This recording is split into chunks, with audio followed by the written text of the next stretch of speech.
the best hero for every role in Overwatch. Let's get into it. First off, I have to talk about the categories here. I've got 3 categories for each hero, being cost, reward, and versatility. I'll quickly explain each category. Cost refers to the accessibility or ease of a hero. For example, the mechanical cost of a hero. Sure, I could tell you in this video that the best hero in the DPS category is Widowmaker because you can just take an angle and headshot everyone, but that requires a very high mechanical cost. Likewise, on someone like Tracer, there's so much micro when it comes to your hero that it's just unrealistic for you to leave this video and all of a sudden, you have perfect trigger discipline and terrain usage. Even though both of these heroes have very high rewards, fulfilling the second category and are great heroes in their own rights, they're just a bit inaccessible for your average plat player. We want to minimize the cost or difficulty of a hero whilst also maximizing their rewards, which for DPS can be quite hard to do. Likewise, cost also encompasses risk. For example, playing Bastion is very high risk or very high cost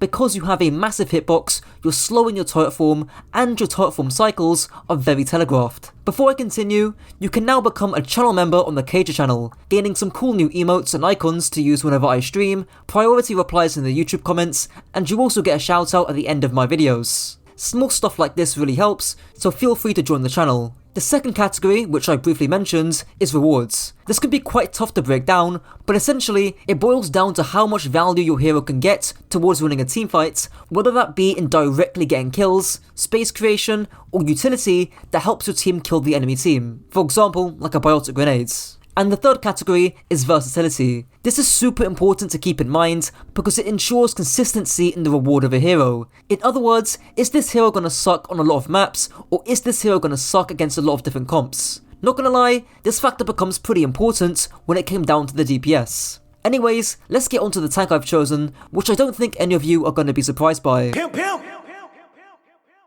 Hooray!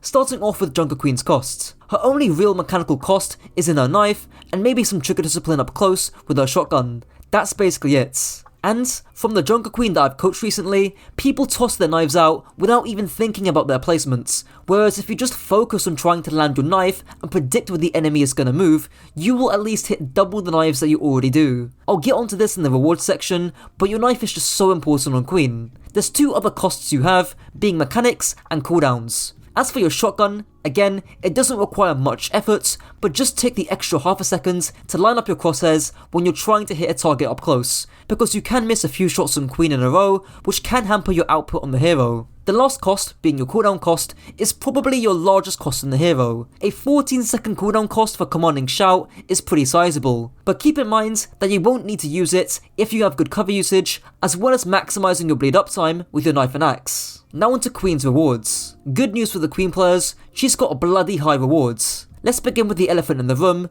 being her passive. Now, as of the release of this video, her Jagged Blade on hit deals 60 healing over 3 seconds, her Axe Swing deals 80 healing over 3 seconds, and her ultimate deals 120 healing over 4.5 seconds. The healing amount doesn't just give her more self-sustain, but it also contributes to farming up her ultimate, which leads to crazy scenarios where you can charge it in 15 seconds. Her damage and combos have always been high too, with her knife probably being the most underrated cooldown in the entire game. For example, if you land a knife on the enemy Junker Queen, you can easily land an Axe Swing and a shot, which most importantly, forces commanding Shout. Just think about it. You forced a 14-second cooldown, got an insane amount of ult charge and self-heal just by landing a 6-second cooldown. Same thing happens against Orisa when you force a Fortify, Winston where you force his leap or his bubble, or Zarya where you can force her bubbles. You can also force support cooldowns like Ana's Grenades, Kiriko's Suzu, and Bap's Immortality, which are all double-digit cooldowns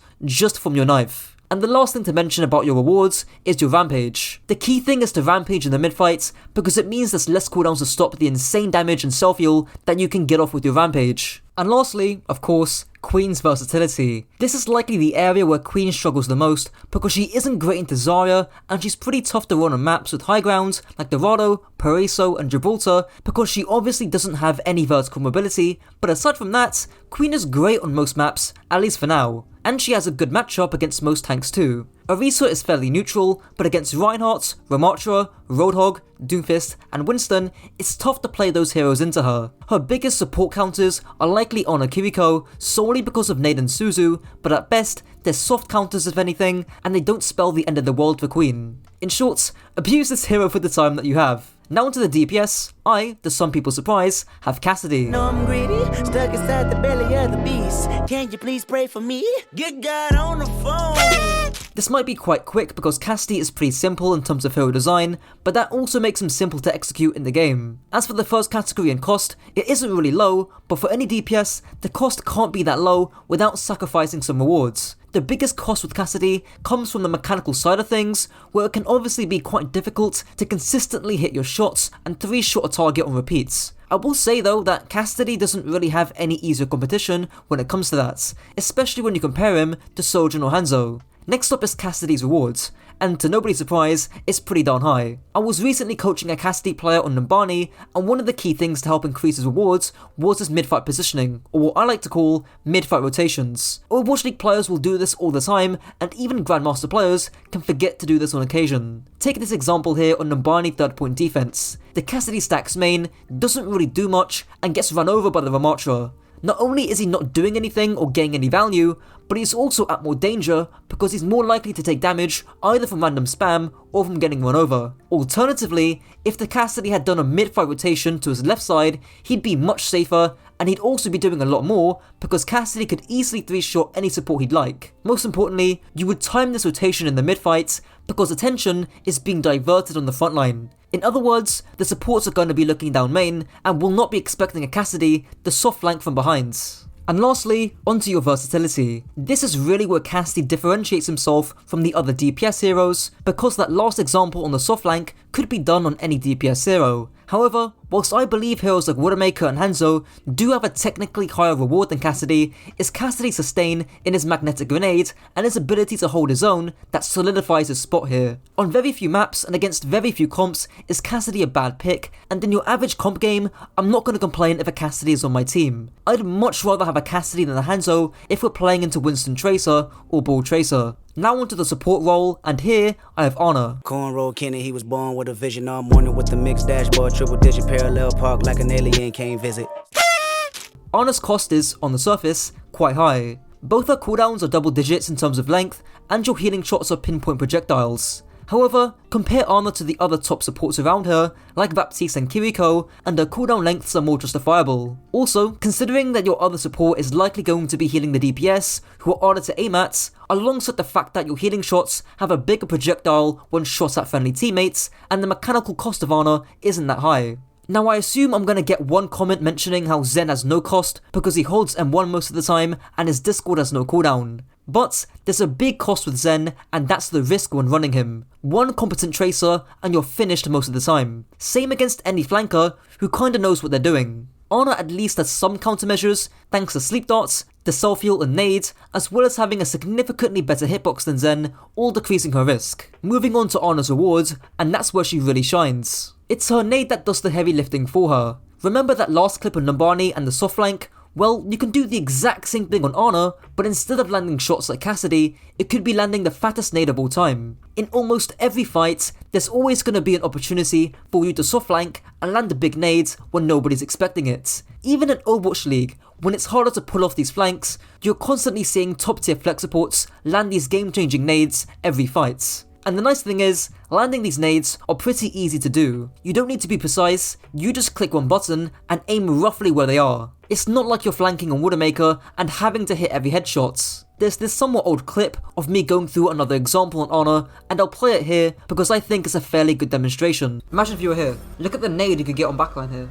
By the way, you had plenty of time to rotate to high ground. You had plenty of time. You could have been walking forward, healing your monkey, healing your monkey, healing your monkey, healing your monkey, rotate up high grounds, nano your far, nade backline, win the fight. Easy clap, clean, right? That's how you win fights as Ana. That's how you win games as Ana. Now onto Ana's versatility. Ana isn't really terrible with any comp in the game, but she's suboptimal when played in full-on poke or full-on brawl comps. Even then, the biggest thing is making sure that you find value with your nades. If you're playing Lucio Ana versus Lucio Bap, then you need to do those soft flanks and find value with your nades. If you're playing in a poke comp, and you're playing Honor Zen versus Bap Zen, then trying to land those nades and out-duel enemy squishies is how you're going to find more value than a Baptiste or Mercy in the poke comp. Heal botting is almost always a mediocre thing to do, but that playstyle really can't be done on Honor. And that's it for the video. Shout out to my tier 1 and tier 3 Patreons, my future channel members, and let me know your thoughts down below. Until next time.